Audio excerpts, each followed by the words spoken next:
ഈ കൊഞ്ച് കിട്ടിയപ്പോൾ കരുതി അങ്ങനെയാണെങ്കിൽ കൊഞ്ച് റോസ്റ്റ് അങ്ങ് വെച്ചാലോ ആ പോരി നമുക്ക് വെക്കാം കേട്ടോ. ആദ്യമായിട്ട് ഇതാ 2 ടീസ്പൂണോളം മുളക് പൊടി എടുത്തിട്ടുണ്ട്, 1/4 ടീസ്പൂണോളം മഞ്ഞൾപ്പൊടി എടുത്തിട്ടുണ്ട്, പിന്നെ ആവശ്യത്തിന് ഒരു 1/2 ടീസ്പൂണോളം ഉപ്പ് എടുത്തിട്ടുണ്ട്. പിന്നെ നമുക്ക് കുറച്ച് വെളിച്ചെണ്ണയും ചേർത്തിട്ട് ഈ കൊഞ്ചിനെ അങ്ങോട്ട് കുറച്ചങ്ങ് വെക്കാം കേട്ടോ.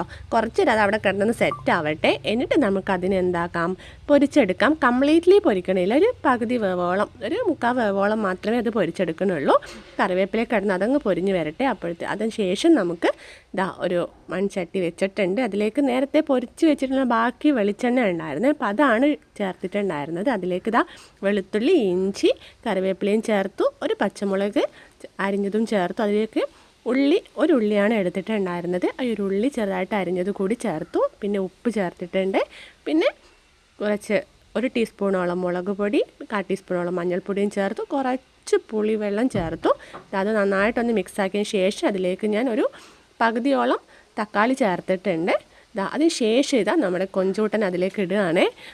കൊഞ്ച് പിന്നെ ആർക്കാലും ഇഷ്ടമാവാത്ത, അത് പിന്നെ എങ്ങനെ വെച്ചാലും ടേസ്റ്റുള്ള സംഭവമാണ്. പൊരിച്ചിട്ടായാലോ എങ്ങനെയായാലും. ഇതിപ്പോൾ കൊഞ്ച് റോസ്റ്റാണ് വെച്ചത്, പെട്ടെന്ന് കഴിയും.